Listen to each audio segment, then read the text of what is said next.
Alors, aujourd'hui, j'ai décidé de venir penser à voix haute avec vous. Souvent, quand je me retrouve un peu perdue, il m'arrive d'aller jeter un coup d'œil dans notre Constitution et éventuellement trouver des réponses à mes questions. Et éventuellement trouver... Excusez-moi. Des réponses à mes interrogations.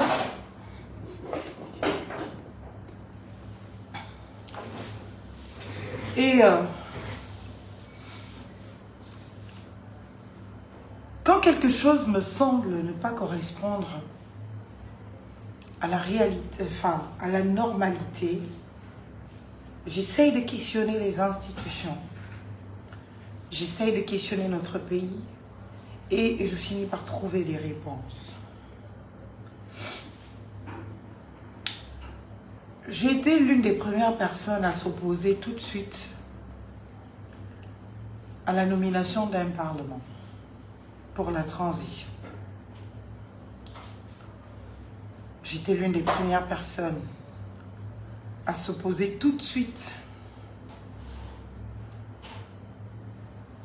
à ce que nous constatons malheureusement tous aujourd'hui, qui est en réalité cette tentative est hontée de déshabiller Pierre pour habiller Paul. Cette tentative est hontée de transposer une période de transition en une république effective. Au travers de la transposition, ou du moins de la considération de nos institutions dans cet ordre ou dans ces périodes de transition, au travers de ce qui devait véritablement être des organes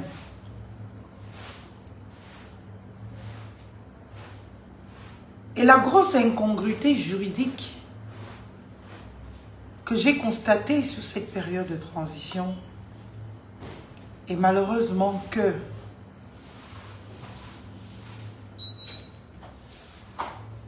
eh bien, on veut trouver des justifications juridiques à une chose qui n'en a pas. On nous a brandi la Constitution de 91 comme si c'est elle qui n'était même pas en vigueur actuellement. On a considéré donc fonder tout ce qui devait se faire dans notre pays sur cette Constitution de 91. Et quand on regarde aujourd'hui les comptes rendus du Conseil de ministres, on se rend très vite compte que tout est fondé sur la Constitution de 91. Projet de décret, projet de loi, projet de ceci, projet de cela. Tout est fondé sur la Constitution de 91. Mais ma réflexion ce soir, je vous la soumets à vous, chers compatriotes, est de me demander comment pouvons-nous nous prévaloir de la Constitution de 91 et mépriser, bien évidemment, ces dispositions fondamentales. Parce que quand le président de la République est identifié dans la Constitution et que l'on lui reconnaît les attributions, des prérogatives,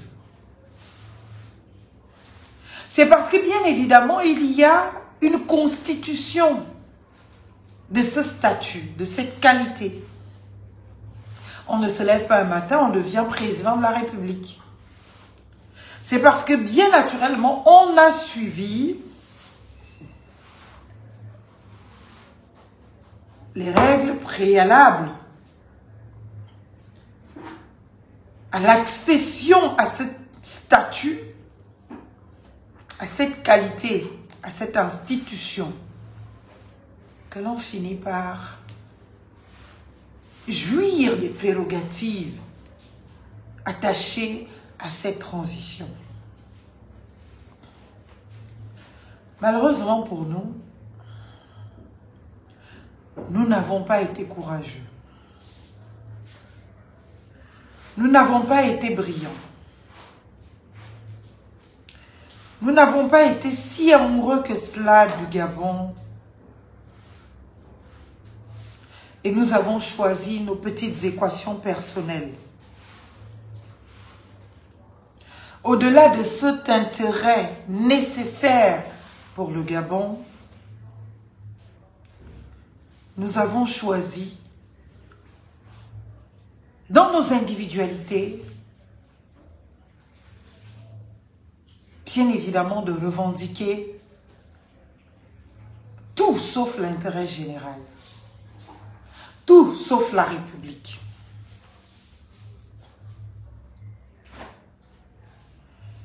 J'ai regardé le compte rendu du Conseil des ministres d'hier et j'y apprends que le président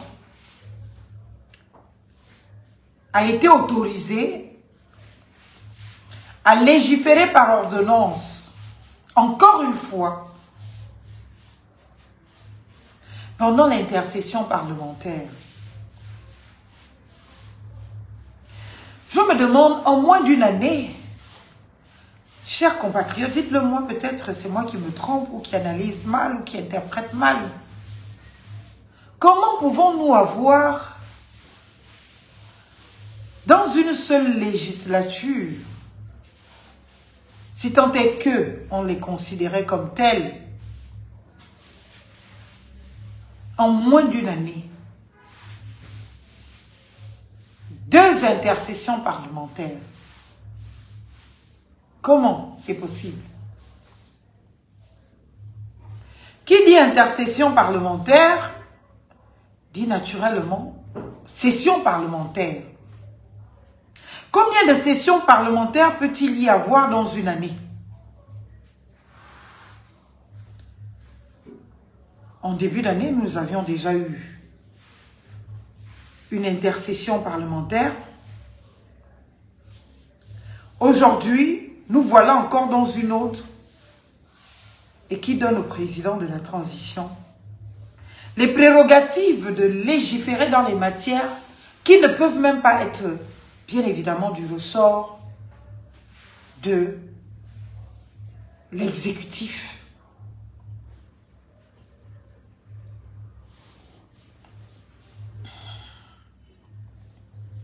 Combien de sessions parlementaires avons-nous au Gabon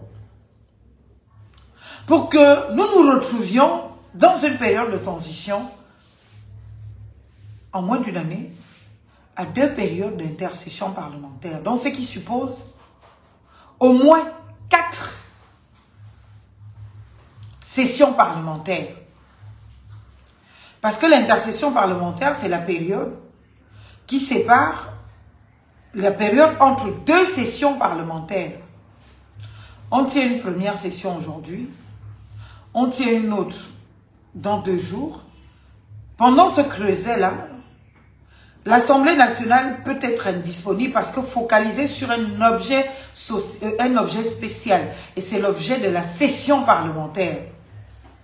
Certains peuvent appeler cela une vacance. En réalité, ce n'est pas une vacance.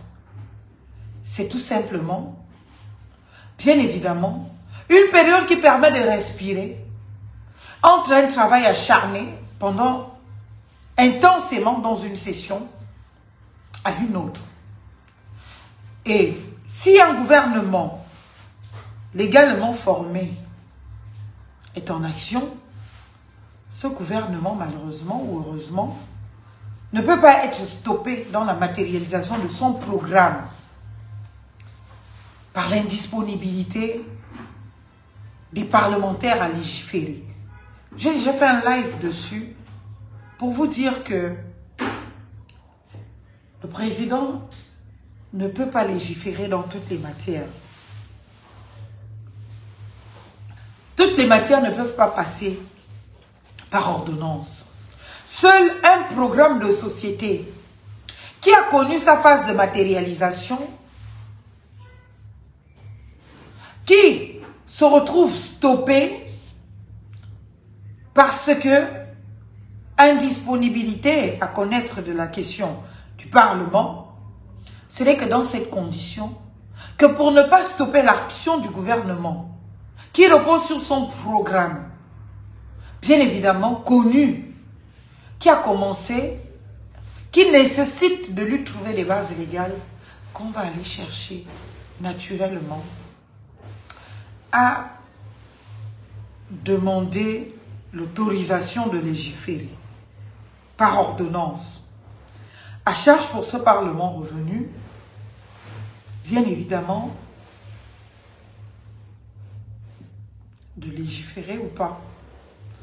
Pas de légiférer, je veux dire.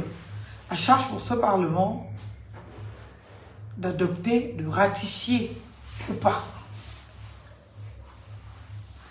S'il ratifie, eh bien l'ordonnance se transforme en loi.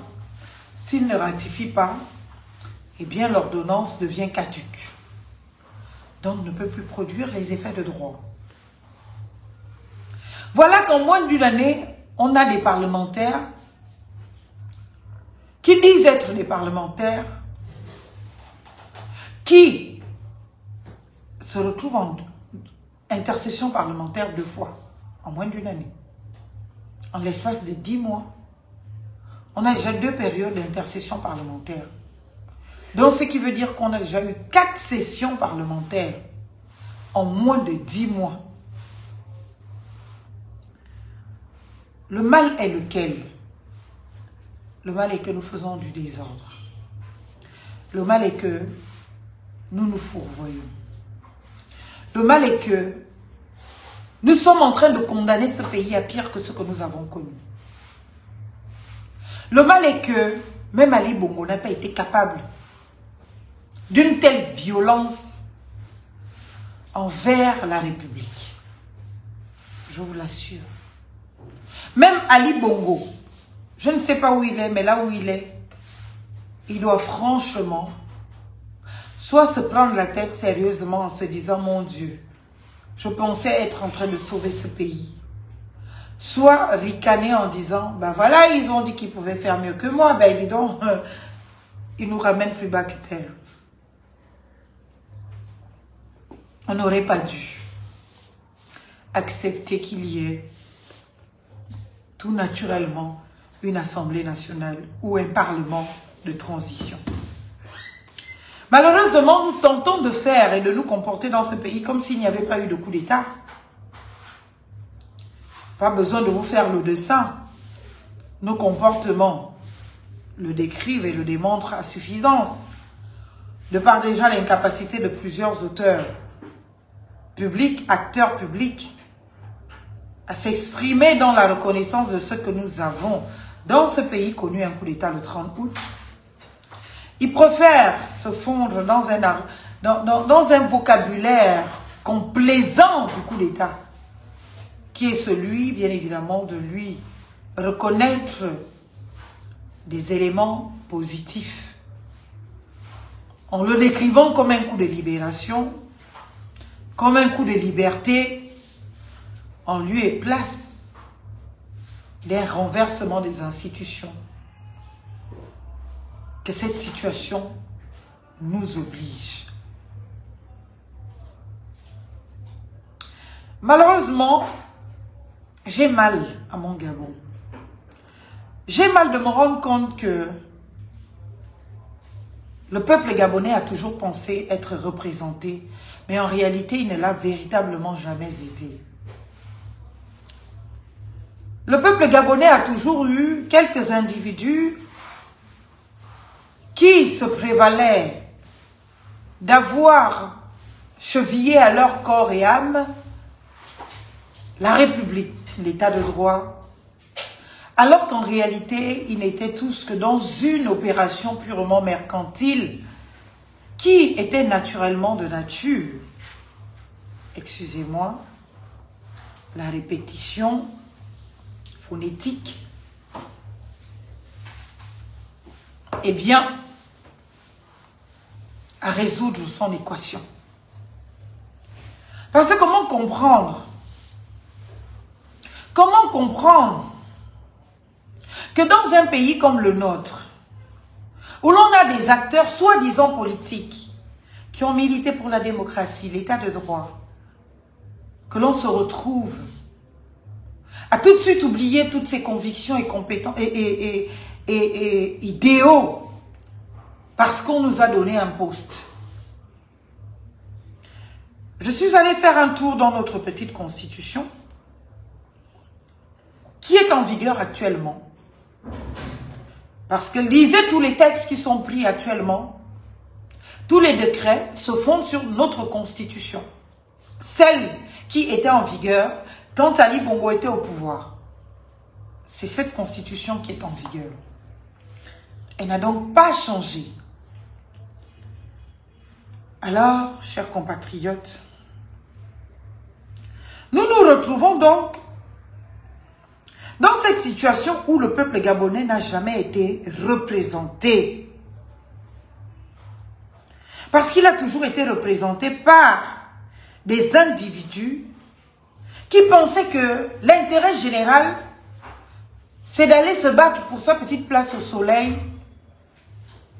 et prévoir une ligne budgétaire dans le fruit de cette petite place au soleil, dans le ruissellement fait sur nos compatriotes.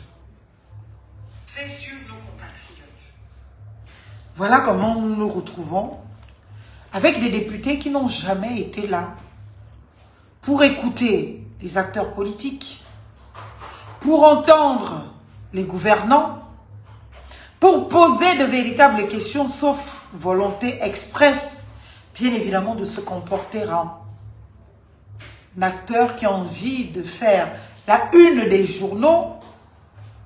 Nous nous rappelons des plus grandes expressions, 7 km, 1 km par an, 7 ans, au Parlement. Mais en réalité, ce qui concerne le citoyen lambda, dont un parlementaire, dont le député a la lourde responsabilité de défendre les intérêts, de protéger, nous n'avons rien vu et rien eu. Beaucoup de députés pensaient que l'intérêt général se résumait à quelques fonds de souveraineté glissés sous, bien évidemment, excusez-moi, encore plus long, des casiers de nos honorables députés, afin de venir valider des incongruités qui sont attentatoires aux libertés individuelles, qui sont attentatoires aux libertés des uns et des autres, et essentiellement aux droits fondamentaux et à l'intérêt supérieur de la nation, à l'intérêt du citoyen. Voilà comment, chers compatriotes, nous nous sommes retrouvés dans cette période d'absolu counabellisme à outrance dans la maison du peuple, qui, au lieu de se réapproprier la citoyenneté gabonaise, d'essayer d'amener ce peuple à sa pleine reconnaissance dans cette citoyenneté, nous nous sommes retrouvés dans des petits calculs de quartier qui n'avaient pour but, essaye un peu de m'incliner ça un peu plus, ou rapprocher, incline ça un peu plus, par ici, par ici. C'est bon, non, redresse encore. Encore un peu. Encore. C'est bon. Non, redresse encore un peu. C'est bon. Là. Non. Redresse. Excusez-moi les miens. C'est bon, c'est bon.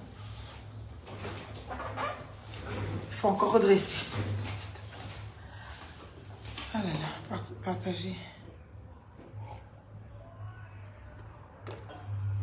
Redresse. Redresse. Vers toi. Encore. Encore. Encore. C'est bon, laisse un peu. Ça tombe. Non, c'est bon. Alors.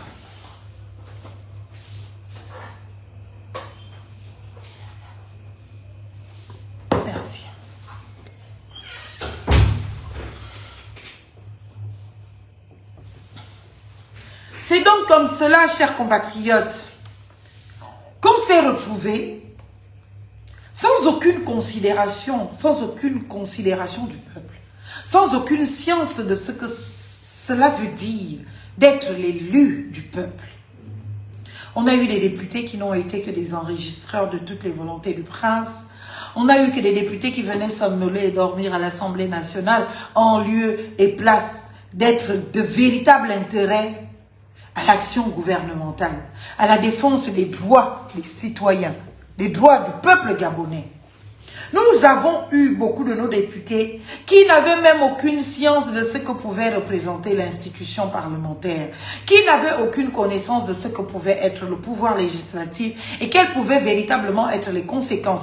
Tous étaient là à attendre les fonds de souveraineté, de l'argent distribué pour chaque vote effectué, bien évidemment pour ceux qui ont décidé d'ouvrir des enquêtes parlementaires. Mais moi, j'aimerais qu'une enquête parlementaire soit ouverte pour justement questionner l'argent que l'on donne aux députés pour valider les textes de loi. Il paraît qu'aujourd'hui, le code électoral a été validé par le Parlement de la transition. Le code électoral qui doit nous sortir, bien évidemment, de cette précarité et cette vulnérabilité démocratique.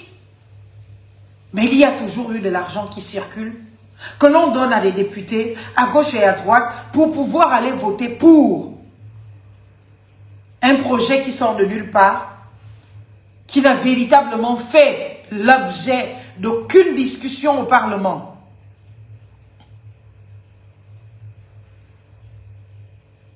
Qui n'a jamais véritablement fait, je ne sais pas, l'objet ne serait-ce que de questionnement. Ils se sont transformés en délégués spéciaux, justement, du CTRI au Parlement. Vous êtes en train d'apprendre à nos enfants d'aujourd'hui, à nos jeunes compatriotes qui ont soif de la République, qui ont soif de l'état de droit, qui ont envie de s'engager. Vous êtes en train de leur apprendre qu'il est devenu 10 fois plus salissant de s'engager en politique. Parce que vous confondez tout. Même ne serait-ce que lire les textes qui vous fondent.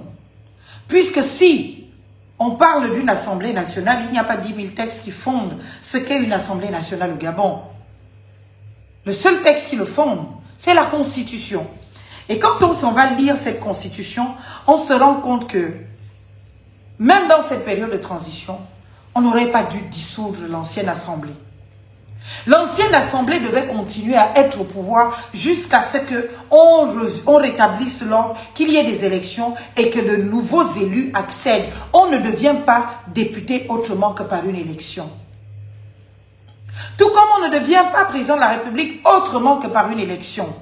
C'est pour cela que depuis le départ, le Gabon a manqué de ses enfants courageux, a manqué de ses enfants amoureux des valeurs, défenseurs de droits, défenseur d'une idéologie, d'une manière de lire la société, pour s'affirmer d'une volonté à dire,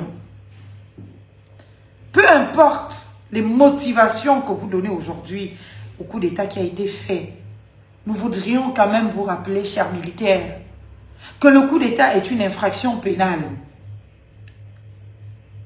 C'est une infraction hautement grave.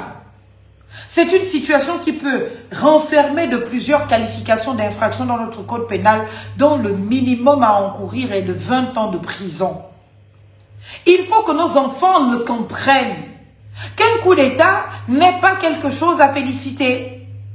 Au-delà de nos ressentiments, au-delà de notre haine, une haine et ces ressentiments qu'on a utilisés pour asseoir l'innommable qui aujourd'hui, chaque jour, est une offense pour chacun de nous qui essayons de correspondre à l'ordre républicain, à cette volonté d'affirmation de l'état de droit et de l'effectivité de la République. Nous en souffrons lourdement quand nous constatons des violations qui sont innommables de par ceux censés venir restaurer les institutions.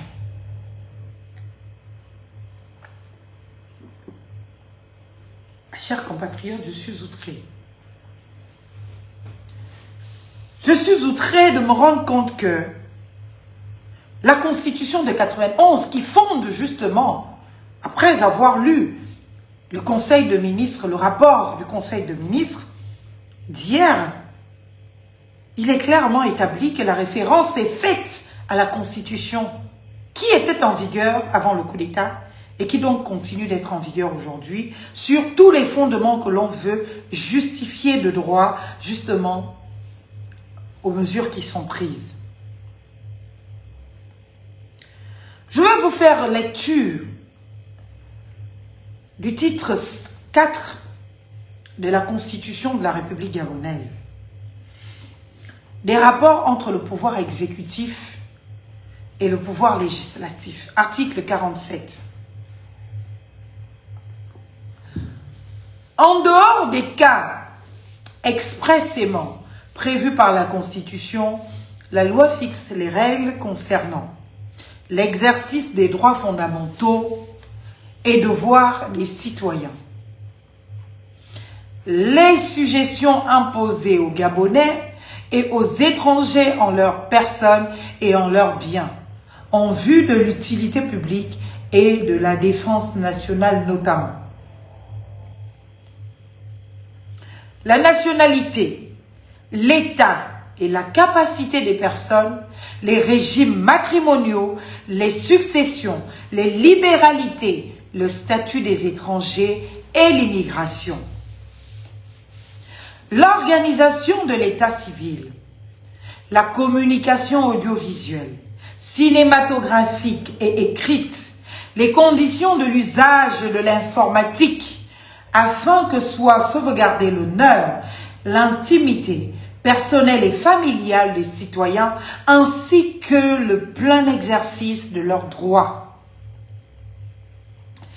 Le régime électoral du président de la République, écoutez très bien, le régime électoral du président de la République, de l'Assemblée nationale, du Sénat et des conseils locaux, l'organisation de la justice par une loi organique, le statut des magistrats, l'organisation des offices ministériels et publics, les professions d'officiers ministériels, la détermination des crimes et délits, ainsi que des peines qui leur sont applicables, la procédure pénale, la procédure civile, le régime pénitentiaire et l'amnistie.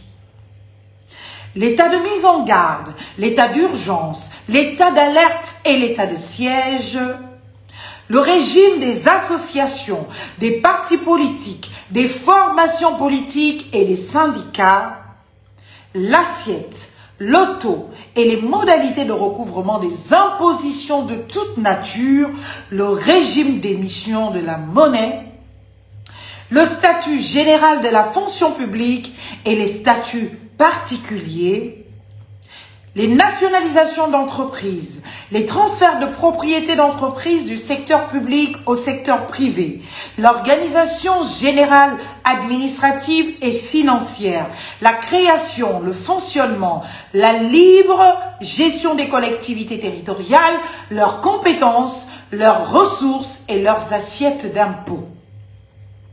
Les conditions de participation de l'État au capital de toute société et de contrôle par celui-ci de la gestion de ces sociétés, le régime domanial, foncier, forestier, minier et de l'habitat, la protection du patrimoine artistique, culturel et archéologique, la protection de la nature et de l'environnement, le régime de la propriété, des droits réels et des obligations civiles et commerciales, les emprunts et engagements financiers de l'État, les programmes d'action économique et sociale, les conditions dans lesquelles sont présentées et votées les lois de finances et réglées les comptes de la nation, les lois de finances déterminant les ressources et les charges de l'État dans les conditions prévues par une loi organique, les lois de programme fixant les objectifs de l'État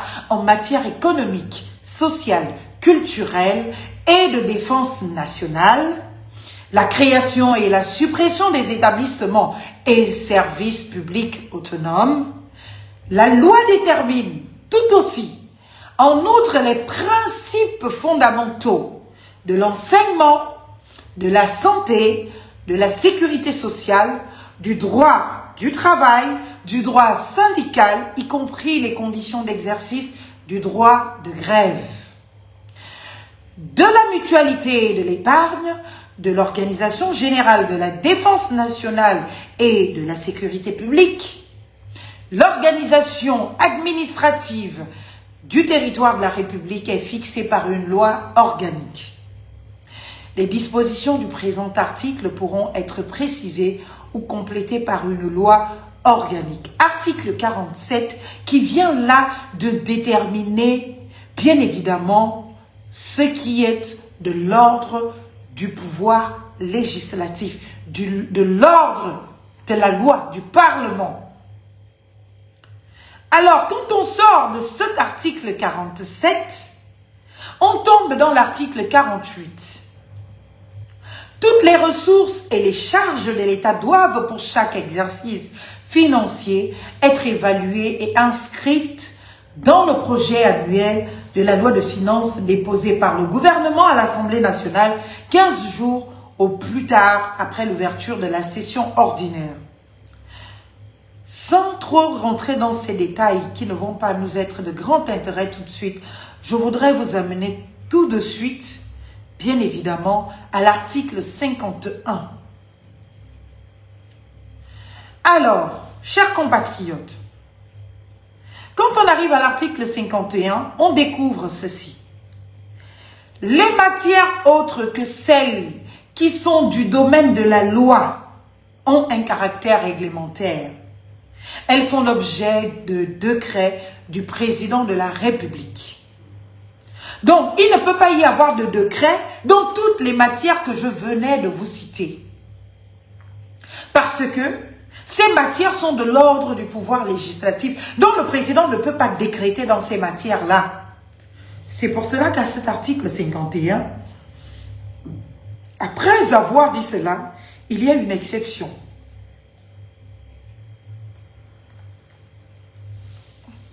Que nous dispose, chers compatriotes, chers amis, l'exception. Alinéa 2 de l'article 51 de la Constitution de la République gabonaise. Ces matières peuvent, pour l'application de ces décrets, faire l'objet d'arrêtés pris par le Premier ministre ou sur délégation du Premier ministre, par les ministres responsables ou par les autres autorités administratives habilitées à le faire. Article 52. Le gouvernement peut, en cas d'urgence, pour l'exécution de son programme, on précise la raison de l'urgence. Donc, l'urgence ne peut pas sortir de nulle part, concerner n'importe quel objet. Parce qu'il y a des questions qui sont de l'ordre législatif qui méritent de ne pas se traiter en urgence, qui méritent de les asseoir après de mûres réflexions, de mûres consultations citoyennes, de mûrs amendements, bien évidemment, afin, bien évidemment, de pouvoir déterminer en des termes clairs et précis et dans l'intérêt supérieur de la nation, ce qui conviendrait, bien évidemment, de justifier en base légale. C'est pour cela que cet article 52 précise que, en cas d'urgence, pour l'exécution de son programme, là on délimite, chers compatriotes, l'objet de l'urgence et le paramètre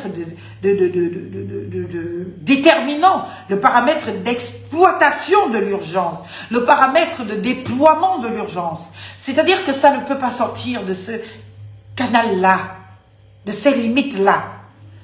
En cas d'urgence, pour l'exécution de son programme, le gouvernement peut demander au Parlement l'autorisation de faire prendre par ordonnance, pendant l'intercession parlementaire, les mesures qui sont normalement du domaine de la loi. Je vous ai cité toutes les mesures qui sont du domaine de la loi. Mais il peut arriver qu'un candidat ait présenté un projet de société. Un projet de société qui a commencé à se mettre en œuvre, à être matérialisé. Et au cours de cette matérialisation, on se rend compte que finalement, il y a, chers compatriotes, un élément de cette matérialisation qui manque de base légale. Qui manque de base légale. On va donc demander à ce Parlement l'autorisation pendant son indisponibilité, parce que consacré à l'objet d'une session parlementaire ou parce que indisponible surtout du fait de ce qu'on se soit octroyé quelques petites vacances entre les deux sessions parlementaires qui sont le moyen pour les députés de respirer, de souffler un tout petit peu après avoir longuement travaillé, aussi durement travaillé dans ces sessions parlementaires. Le gouvernement peut décider de demander au Parlement de lui donner la possibilité de donner une base légale à un élément de matérialisation de son programme qui se retrouve amputé d'une base légale et qui ne peut donc produire les effets escomptés de droit qui sont de nature à satisfaire à l'intérêt général. C'est pour cela donc qu'il faut demander expressément à ce Parlement la possibilité de pouvoir justement légiférer le temps nécessaire à la vacance ou du moins l'indisponibilité, on va le dire ainsi, du Parlement.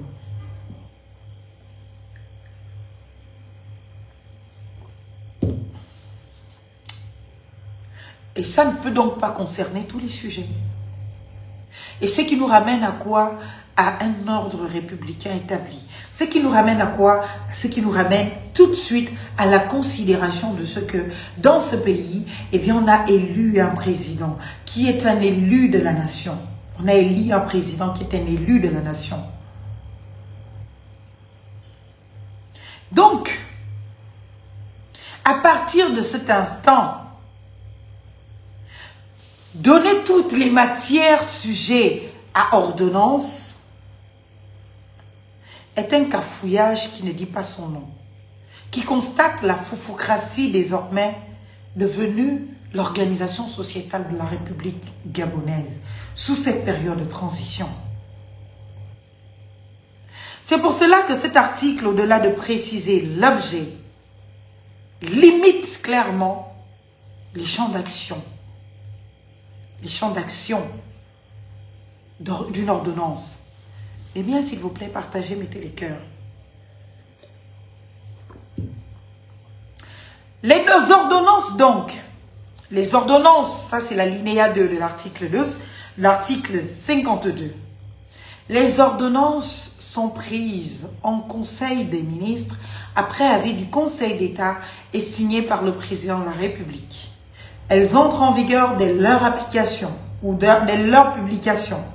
Elles doivent être ratifiées par le Parlement au cours de sa prochaine session. Le Parlement a la possibilité de modifier les ordonnances par voie d'amendement. En l'absence d'une loi de ratification, les ordonnances sont frappées de caducité. Les ordonnances peuvent être modifiées par une autre ordonnance ou par une loi. Voilà un peu ce que je vous disais. Pourquoi je vous parle de cet article, ou du moins de ces articles? Parce que je vais vous ramener à une partie qui m'intéresse. Cette partie qui m'intéresse, c'est le titre 3 de la Constitution actuellement en vigueur. Intitulé « Du pouvoir législatif ». Chers compatriotes, titre 3 du pouvoir législatif, article 35. Le pouvoir législatif est représenté par un Parlement composé de 2 chambres, l'Assemblée nationale et le Sénat. Les membres de l'Assemblée nationale portent le titre de député. Ils sont élus au suffrage universel direct pour une durée de 5 ans renouvelable. Les membres du Sénat portent le titre de sénateur. Ils sont désignés par voie d'élection au suffrage universel indirect et par voie de nomination par le président de la République. La durée du mandat des sénateurs est de 6 ans renouvelable. Le Sénat assure la représentation des collectivités locales. Les chambres du Parlement se renouvellent intégralement 1 mois au moins et 6 mois au plus avant l'expiration de la législature en cours. Le mandat des députés et des sénateurs débute le jour de l'élection des membres des bureaux des 2 chambres du Parlement et prend respectivement fin à l'expiration de la 5e et de la 6e année suivant ces élections. Il ne peut être procédé à aucun découpage des circonscriptions électorales dans l'année précédant l'échéance normale du renouvellement de chacune des chambres. Excusez-moi les miens.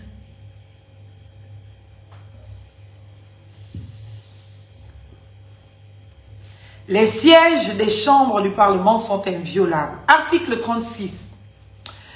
Chers compatriotes, le Parlement vote la loi, consent l'impôt, contrôle l'action du gouvernement et évalue les politiques publiques dans les conditions prévues par la présente Constitution. Quand je vous lis ce paragraphe premier de l'article 36, chers compatriotes, est-ce que vous m'entendez vous dire que le Parlement contrôle des mesures individuelles? J'en parlais hier dans le live concernant, bien évidemment, cette miraculeuse enquête, cette extraordinaire enquête sur l'acquisition de la nationalité qui ferait l'objet justement d'une enquête parlementaire. Alors que ce ne sont que là des mesures individuelles qui découlent bien évidemment de ces compétences du président, qui découlent bien évidemment des dispositions prévues aussi dans la Constitution qui interdisent au président de la République de signer les actes qui engagent l'État seul. Donc, il y a des contreseins, des contre-signatures partout. Alors, quand on finit de lire cet alinéa premier, l'alinéa 2 nous dispose ceci. Lorsque les pouvoirs de l'Assemblée nationale ou du Sénat cessent pour quelque cause que ce soit, la Chambre dont la législature reste à courir exerce la plénitude des compétences dévolues au Parlement jusqu'à la proclamation par la Cour constitutionnelle des résultats des élections organisées pour le renouvellement de la Chambre concernée dans les délais fixés par la dite juridiction, à l'exception de la révision de la Constitution par voie parlementaire. Je voudrais qu'on relise un peu ce passage, chers compatriotes. Lorsque les pouvoirs de l'Assemblée nationale ou du Sénat cessent, pour quelque cause que ce soit, et le coup d'État est quelque cause que ce soit, c'est-à-dire que ça peut être un coup d'État, ça peut être une insurrection, ça peut être un acte de terrorisme qui envahit le pays, ça peut être bien évidemment tellement tout ce qui peut arriver. On peut y mettre, c'est un fourre-tout. Les raisons sont diverses, multiples. Mais pour peu que ces raisons amènent à la cessation du pouvoir parlementaire, du pouvoir de l'Assemblée nationale, du pouvoir du Sénat, le législateur a prévu ce qu'il faut faire. C'est-à-dire que ceux qui étaient en poste devaient rester jusqu'à ce que nous revenions à l'ordre constitutionnel, une élection organisée, des résultats proclamés. Cela tient de la crédibilité de nos institutions. Cela tient justement de la légitimité dont jouissent ceux-là qui ont été élus hier. On ne va pas décider de confier l'avenir d'un pays à des individus qu'on nomme, qui ne jouissent d'aucun mandat. C'est nous qui leur donnons mandat de nous représenter, de parler en notre nom. D'où la nécessité, de la fragilité, la vulnérabilité de la situation que nous traversons aujourd'hui. Parce que je me rends compte que nous sommes, bien évidemment, embrouillés et démontrer notre ignorance, notre bêtise dans l'organisation étatique. Et cela me fend le cœur. Et je vous assure, j'ai mal à mon Gabon. Oui, chers compatriotes, j'ai mal à mon Gabon. Parce que, quand on a une disposition comme celle-là, la loi prévoit pour l'avenir, on dit, quelle qu'en soit la cause. Et dans lequel qu'en soit la cause, il y a naturellement un coup d'État. Un coup d'État où on décrète que l'Assemblée nationale n'existe plus, elle est dissoute. Un coup d'État où on décide que le Parlement n'existe plus, c'est fini. Ils cessent leurs activités, excusez-moi. Mais la Constitution de 91, actuellement en vigueur, dont on peut se prévaloir, compte. Et précise que, dans ce genre de conditions, ne tremblez pas. La solution, c'est de maintenir ceux que vous avez trouvés au pouvoir à leur poste.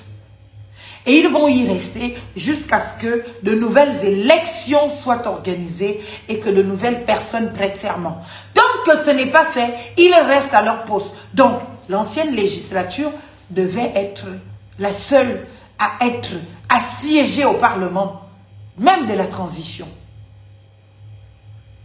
Parce que de ces personnes, au-delà de prolonger leur mandat, par le fait de la situation que nous vivons, il y a une réelle légitimité dans le transfert de souveraineté des compatriotes leur ayant accordé leur mandat. Malheureusement, chers compatriotes, on peut nommer tout le monde, on ne nomme pas les députés. On ne peut pas nommer les députés.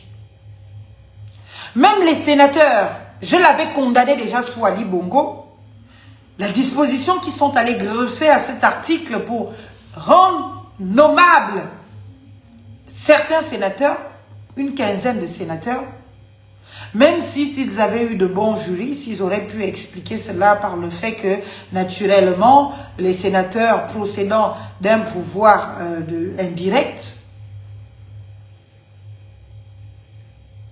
ce caractère indirect pouvait aussi provenir justement d'une désignation indirecte telle que prévue par la loi, non pas une quelconque compétence à donner, bien évidemment, au président de la République, qui n'en a aucune.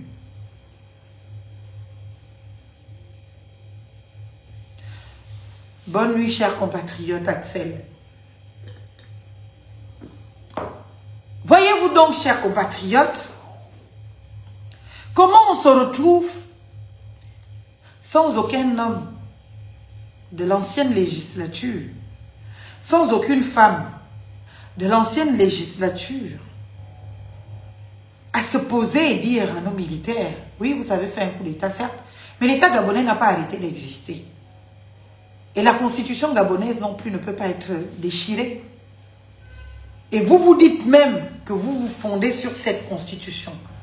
Et que c'est elle qui est gage de votre action aujourd'hui. C'est elle qui est gage de votre activité aujourd'hui. Et c'est elle, bien évidemment, qui fonde vos pouvoirs.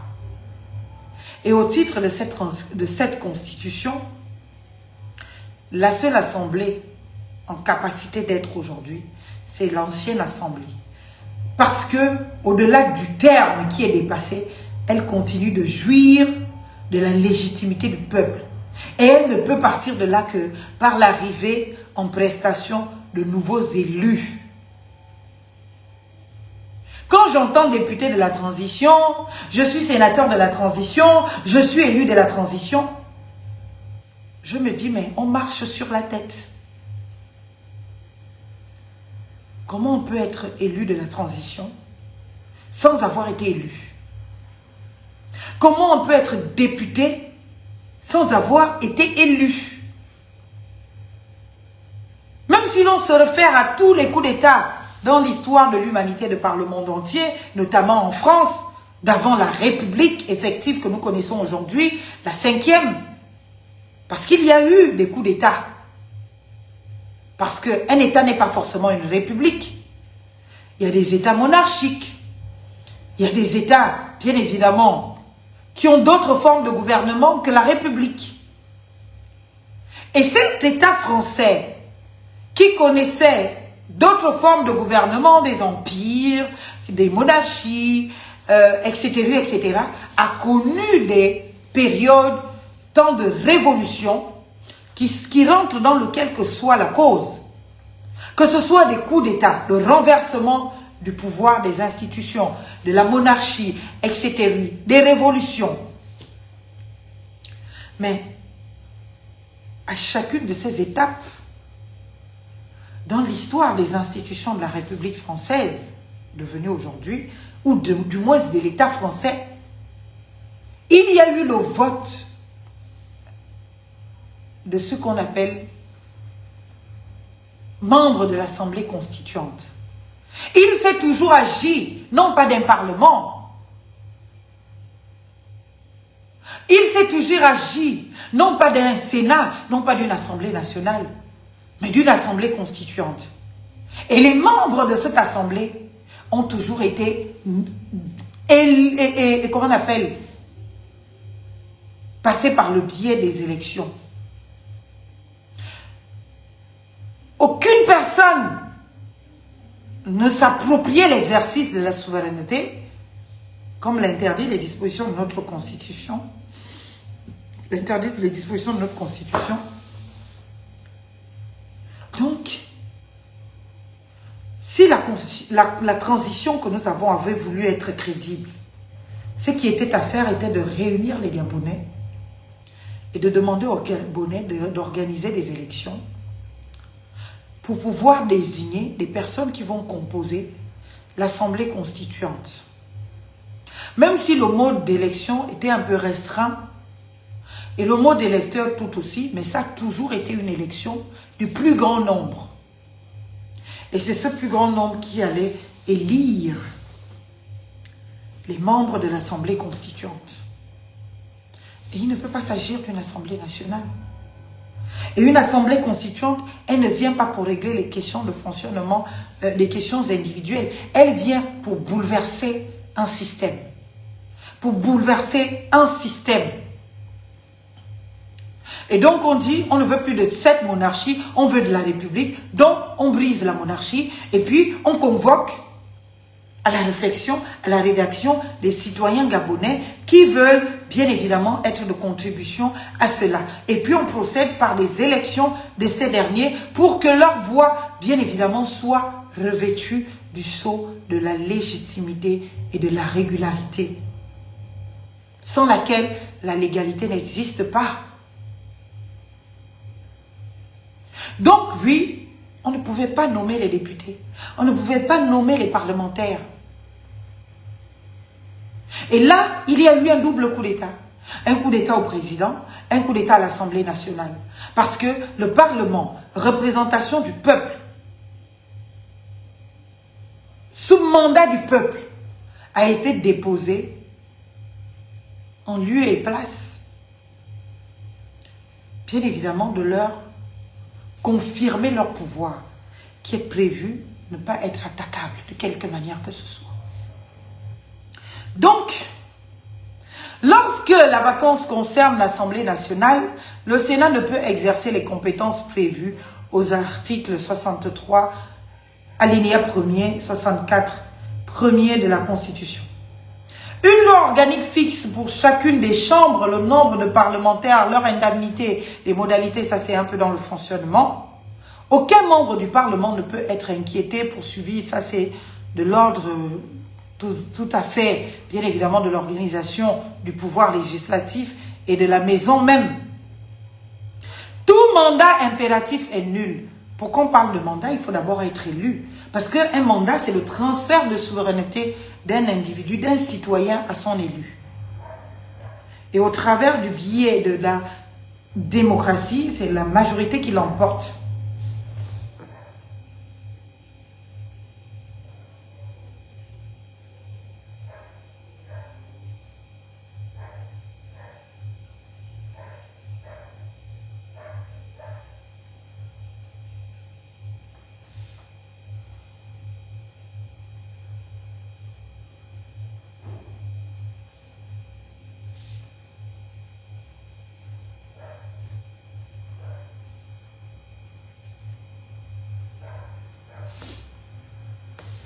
Voyez-vous donc, chers compatriotes, comment on se retrouve dans cette difficulté. Tout mandat impératif est nul. Le mandat impératif, c'est qu'on dise aux députés ce qu'il doit faire. Et pour cela, il faut être un élu. Et un élu, il jouit de son indépendance. Parce qu'on estime que s'il a été élu, c'est que ses facultés ont été appréciées par le peuple qui lui reconnaît la possibilité de défendre au mieux ses intérêts. Et non pas les intérêts d'un quelconque homme politique. Comment voulez-vous qu'un député désigné, nommé, ne puisse pas correspondre au mandat impératif? Ce n'est pas possible. Il est forcément soumis. Toutefois, en cas de démission ou d'exclusion, bon, ça ne nous concerne pas.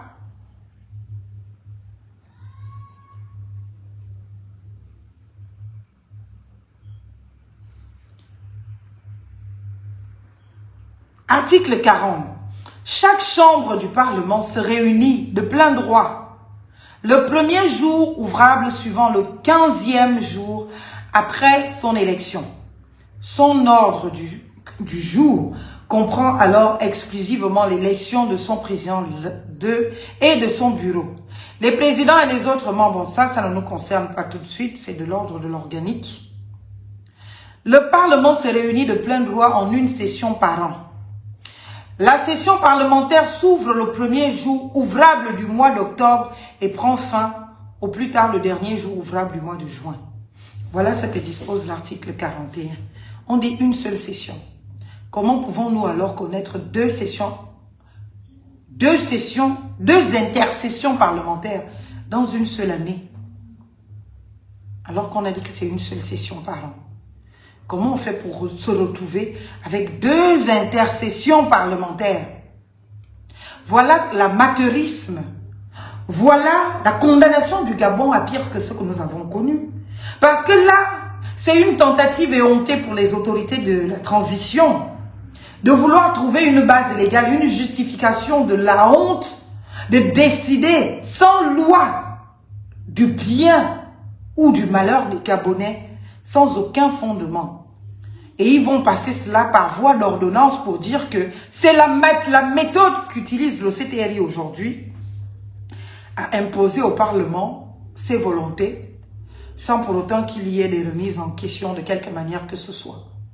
Ils finissent d'écrire leur ordonnance, ils commencent à l'appliquer et quand le Parlement revient de sa pseudo-intercession parlementaire, eh bien, ils se retrouvent à ratifier pour que ça passe en force de loi.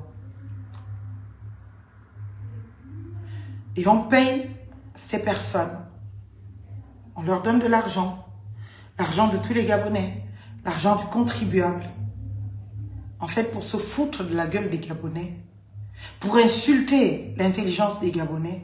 Pour insulter, bien évidemment, tous ces efforts, tous ces combats, toutes ces expressions de volonté d'accéder enfin à l'état de droit. Nous en sommes là. Donc, on parle d'une réunion de la session, une année, une fois l'année, en plusieurs sessions.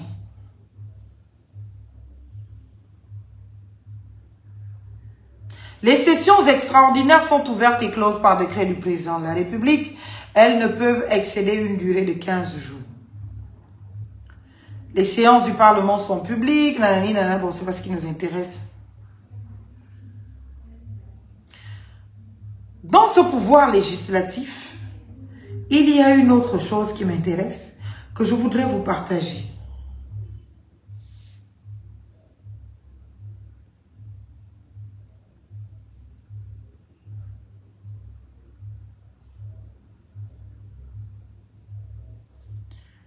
Je l'ai déjà dit, mais je voudrais le répéter.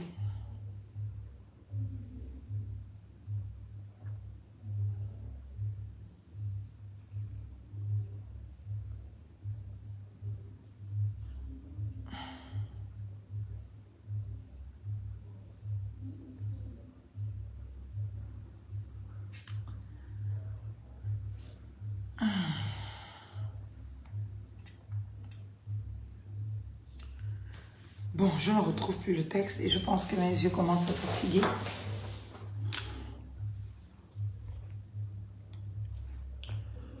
C'est pour vous dire, chers compatriotes, c'est flou. C'est pour vous dire aussi, chers compatriotes, que on a l'impression qu'on s'amuse. Mais nous ne devrions pas nous amuser.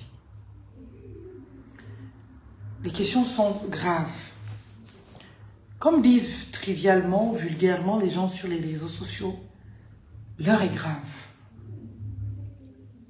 Nous sommes en train de vendre par notre haine, par notre peur, par notre...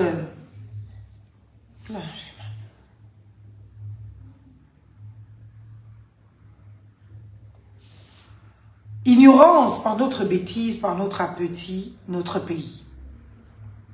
Aux perfides trompeurs qui sèment le poison et répandent la peur. Nous sommes en train de vendre ce pays moins cher. Alors que le discours de nos militaires le 30 août a été de grand espoir pour ceux qui l'ont véritablement écouté, qui ont essayé de lui donner une certaine espérance, ne serait-ce que dans sa matérialisation. Nous nous retrouvons aujourd'hui dans ce que l'on peut convenir d'appeler une foufoucratie, où l'on décide d'émettre qui l'on veut, de mettre qui l'on veut, où l'on décide de faire ce que l'on veut, et tous les Gabonais sont là à accepter ce désordre, cette vulnérabilisation de nos institutions, de l'autorité de l'État, de sa fiabilité. Nous sommes en train d'être comptables en réalité de la condamnation de notre pays à 50 ans de plus de misère, de précarité, de prise illégale d'intérêt, de concussion, de favoritisme à outrance, de corruption active, passive. Nous sommes en train de revenir en plein là-dedans. Quand on a des parlementaires qui votent parce qu'on leur a donné sous les plis ou parce qu'ils savent qu'ils vont aller signer quelque part dans un bureau pour recevoir de l'argent du contribuable, comment voulez-vous qu'ils votent conformément aux intérêts supérieurs de la nation, en l'occurrence les intérêts du peuple? C'est leur intérêt qui guide leur esprit et ils ne vont aller que dans le sens de voter ce que leur intérêt garantit. Nous voilà, chers compatriotes, à l'heure de grandes décisions. Nous allons devoir être face à notre histoire et décider de ce que l'on fait de ce pays. Est-ce que nous voulons, 50 ans après les Bongo, 50 ans après la gouvernance cabreuse, la gouvernance, bien évidemment, comment vous dire, incompétente, en manque de total véritable leadership? J'ai eu à le critiquer à bien des égards sous Ali Bongo. Je l'ai dit qu'Ali Bongo n'avait pas les capacités d'un leader. Et que nous n'avons pas la culture dans ce pays du leadership. Nous n'en avons pas. Et c'est vraiment triste parce que on se rend compte chaque jour un peu plus que malheureusement, des gens sont arrivés à des postes à responsabilité parce que doit réussir, doit être quelqu'un, parce que c'est un accomplissement personnel. Je veux devenir ministre, parce que si je deviens ministre demain, je me considérerai comme étant un être accompli. Donc, la seule motivation est de devenir ministre. Peu importe le pouvoir qu'on peut véritablement avoir en étant ministre, peu importe comment est-ce que l'on fait, est-ce qu'on trahit ses convictions, on trahit bien évidemment ses idéologies pour devenir ministre, on n'en a que foutre. Ce qui intéresse, c'est qu'on devienne ministre, parce que bien évidemment, on a décidé que c'est un accomplissement pour nous. Donc, on ne mesure pas la gravité de la responsabilité qui nous incombe à ce moment-là. J'ai toujours eu à le critiquer. J'ai toujours eu à dire que je ne comprends pas dans ce pays, le Gabon, qu'à toutes les fois que quelqu'un est nommé, tout de suite, ce sont des grandes fêtes à outrance que l'on fait. C'est tout de suite, ce sont de grandes célébrations, alors que la personne devrait se poser, bien évidemment, seule face à elle-même, face à sa conscience, face à son parcours, face à ses engagements, et se poser la question de savoir, est-ce que je suis en parfaite coïncidence d'avec la lourde tâche qui m'incombe? Être ministre de la République, Ce n'est pas un jeu, ce n'est pas bien évidemment un accomplissement personnel. C'est un devoir que l'on ressent au fond de ses tripes, d'être de contribution dans la transformation du pays, dans la transformation des conditions de vie de ses concitoyens, parce que on ne fait pas de la politique si on n'aime pas son prochain. On ne fait pas de la politique si on n'a pas les aptitudes à se réjouir du bien et du bonheur de l'autre. Si on n'a pas les aptitudes à penser que tout Gabonais doit avoir un logement décent, avoir la possibilité, parce que nous sommes dans un pays où il fait excessivement chaud, et surtout à des périodes bien identifiées de la nuit, de l'année, on ne peut pas donc avoir des logements dans ce pays avec des compatriotes qui n'ont pas accès à la climatisation. C'est tout comme le chauffage en France. Il n'y a pas de ménage sans chauffage, parce que c'est vital, parce que nous connaissons des périodes d'extrême froid qui empêchent les citoyens, naturellement, qui empêchent les citoyens à vivre sereinement. Et c'est de l'ordre des acteurs politiques, des acteurs publics qui ont la lourde responsabilité d'amener à ces choses. Je ne vais pas crier beaucoup plus, demain j'ai beaucoup de rendez-vous, je risque de ne pas pouvoir m'exprimer face à mes clients. Je voudrais vous impulser, je ne sais pas, vous demander, chers compatriotes, avec tout l'amour que je vous dois, ce grand intérêt pour moi de la chose publique, de l'intérêt général, de l'état de droit, de la République que nous voulons tous effective, je vous demande, chers compatriotes, de réunir vos efforts dans de véritables réflexions sur le devenir de ce pays, sur notre engagement, un engagement sérieux, un engagement dénué de tout kunabélisme, un engagement, bien évidemment, qui rompt avec toute idée de revendication des idéaux qui hier nous ont condamnés dans les abîmes, qui condamne aujourd'hui le peuple gabonais à une incapacité totale de se défendre. Quand on a un peuple aujourd'hui qui n'est pas en capacité de se défendre utilement, qui n'est pas en capacité de se revendiquer ses droits utilement, c'est que nous sommes en constatation de ce que nous avons échoué. Et il est temps de déposer les rancœurs, de déposer la haine, de déposer les ressentiments, et de faire projet. Projet pour la République. Projet pour l'état de droit. Projet pour reconstituer ce pays.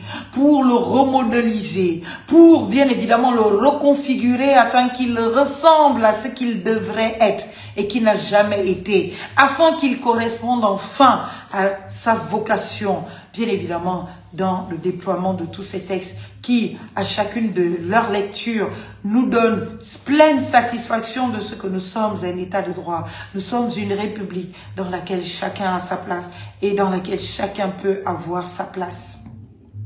Pour moi, c'est indigne ce Parlement de la transition. Il est d'autant plus indigne que aucun de nos compatriotes qui le composent n'a eu à faire remarquer, ne serait-ce que, bien évidemment, à nos autorités de la transition qui, soit dit en passant, sont bien évidemment des militaires et qui, on va le dire, ne connaissent pas forcément l'organisation d'un pays et qui ne savent pas comment ça fonctionne. C'est là où on aurait voulu voir M. Rosatanga Guirigno, bien évidemment, de démontrer de sa pleine connaissance et maîtrise du droit pour ne pas laisser induire en erreur les militaires. Parce que, en tant que professeur dit de droit ou agrégé de droit, il avait la lourde responsabilité d'instruire nos militaires sur ce que sont nos institutions, sur ce que prévoient ces textes, sur, bien évidemment, l'incompatibilité de pouvoir admettre la Constitution comme fondement, bien évidemment, de la vie de la cité dans cette période de la transition et parallèlement ne pas correspondre, bien évidemment, au statut dévolu dans chaque article de cette Constitution et en respectant les préalables d'accès à ce statut. Parce que, bien évidemment, si on se revendique de la Constitution de 91, on se revendique de ce que un président soit élu, qu'on ne devienne pas président parce que Ali Bongo dormait un peu trop fatigué, sous, et puis on a décidé d'aller dire à son enfant que, eh bien, il faut peut-être aller couper Internet, il faut peut-être aller faire X ou Y, Z, et puis il faut qu'on revienne. Et puis pendant ce temps de distraction des principales personnes qui avaient un peu le pouvoir dans leurs mains, eh bien on arrive à faire un coup d'État, et de ce coup d'État on se constitue comme ça, par coup de bâton magique, par enchantement, eh bien président de la République. Non, la Constitution de 91 dont nous nous prévalons aujourd'hui ne saurait admettre de président de la République qui ne soit pas passé par le biais des élections et qui n'ait pas été régulièrement élu et dont l'élection n'aura pas été validée par les instances en vigueur, en l'occurrence, bien évidemment, la Cour constitutionnelle. On ne peut donc pas considérer que le président de la transition est le président de la République parce qu'il l'a décidé dans une charte de la transition, parce qu'il l'a décidé, parce qu'il a dit non. Il ne peut pas tout dire, il ne peut pas tout faire. Et notre constitution qui est actuellement en vigueur, sauf véritablement établir une foufoucratie comme désormais forme gouvernementale de la République du Gabon, de l'État gabonais, je ne peux pas faire le parjure dans la même phrase de dire de la République gabonaise, sauf bien évidemment dire que c'est devenu une foufoucratie, si tant est que nous sommes toujours une république et que l'on se prévaut bien évidemment de la Constitution, on ne se prévaut pas de la Constitution à demi. Il faut donc que les statuts que dégage la Constitution, les institutions que dégage la Constitution, respectent les préalables de leur Constitution. Excusez-moi encore une fois la répétition. Respectent les préalables de leur constitutivité. Respectent les préalables de leur établissement, de leur recevabilité, de leur acceptation. Et ces préalables sont, pour le président de la République, une élection transparente, libre, démocratique, qui lui permet bien évidemment, après la sanction de la Cour constitutionnelle, qui valide ou pas la dite élection, de devenir président de la République. Pour le Parlement, bien évidemment, ce pouvoir législatif, c'est le même procédé, il faut des élections. Et ce sont ces élections qui établissent le mandat fait par le peuple à ses compatriotes pour pouvoir parler en notre nom afin de nous représenter et incarner nos idées les plus fortes en les défendant. Voilà ce que devraient être les débats que nous avons. Donc pour moi, ce Parlement de la transition n'a pas lieu d'être. Tout comme on ne peut pas appeler le président de la transition président de la République. D'autant plus que il fonde ses pouvoirs sur la Constitution actuellement en vigueur. Et si on fonde ces pouvoirs-là sur la Constitution en vigueur, c'est qu'on doit correspondre à la constitutivité de ce statut, de cette qualité et de cette institution. Peuple gabonais, nous avons la lourde responsabilité de nous affranchir des débats faciles, des sujets faciles, de nous affranchir du tribalisme, de l'égocentrisme, de l'égoïsme, de la xénophobie, du tribalisme, je le répète, c'est devenu tellement monnaie courante dans ce pays.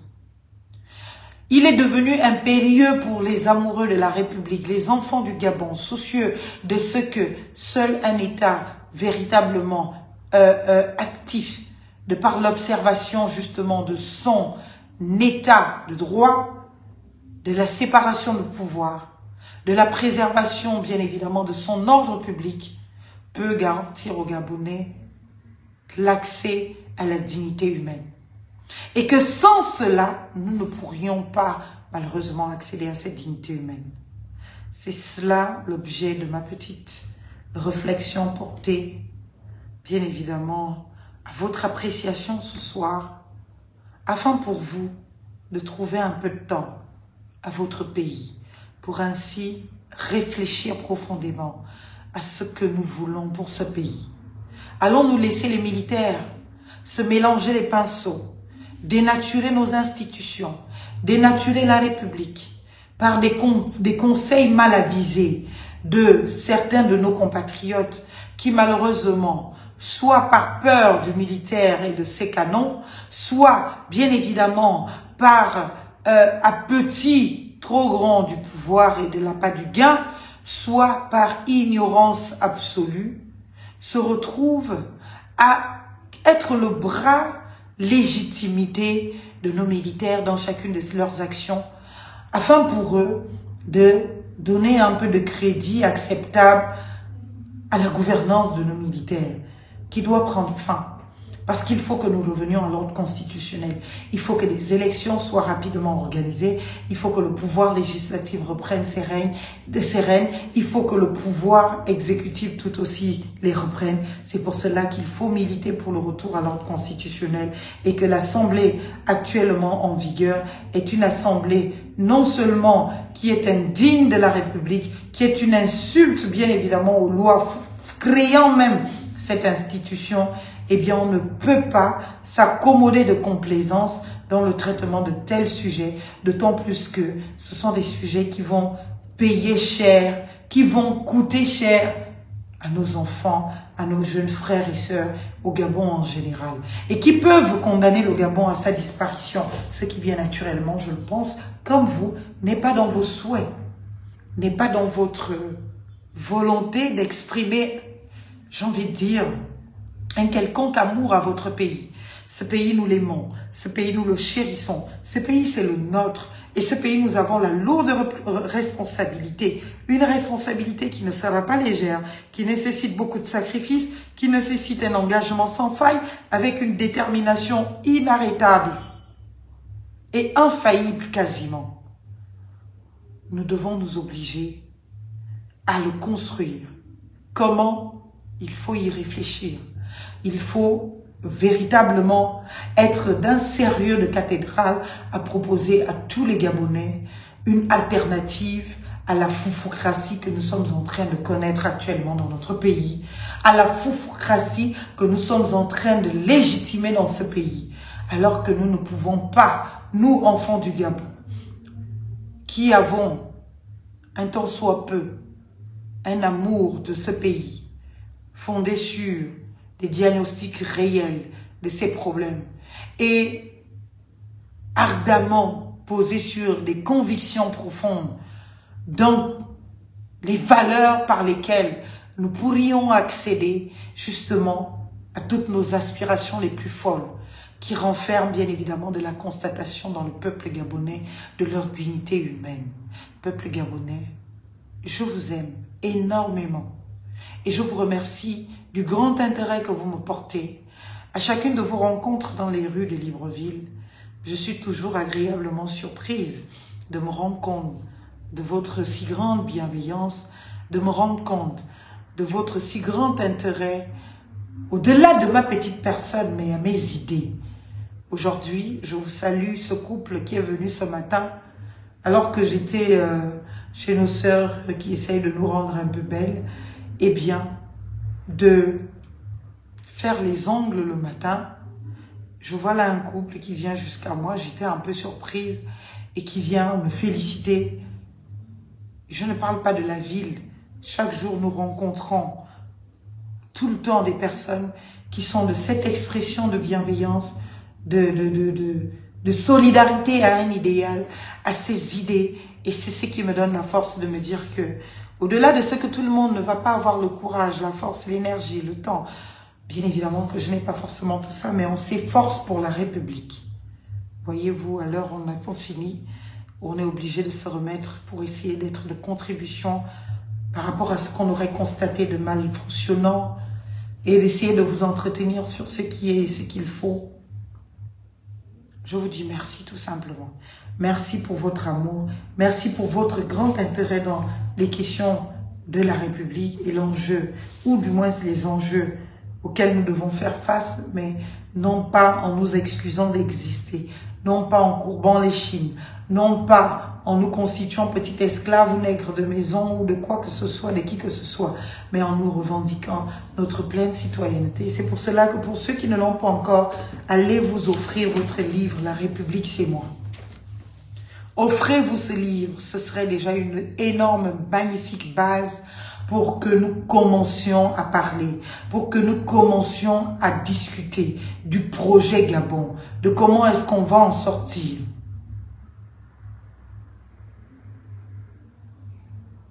De comment est-ce qu'on va en sortir. Je vous prie, procurez-vous ce livre. C'est un investissement.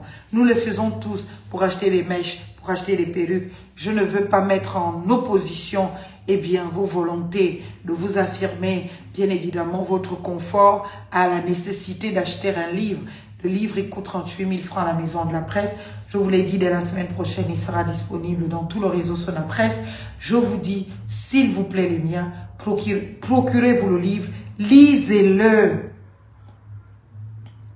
Ne l'achetez pas pour me faire plaisir ou pour m'amener à venir vous le signer ou le dédicacer. Achetez-le pour vous approprier son contenu. Parce que ce contenu vous appartient, il est à vous. Il fera de vous des citoyens d'une liberté absolue, d'une revendication ferme de votre citoyenneté et vous ne tremblerez devant personne. Je dis bien devant personne. Je vous aime. Vive la République pour que vive le Gabon. Prenez soin de vous. On se voit très vite. Ciao, ciao. Parce que la République, c'est vous. La République, c'est moi. Et la République, c'est nous tous. Ensemble, la République. Je vous remercie, chers compatriotes.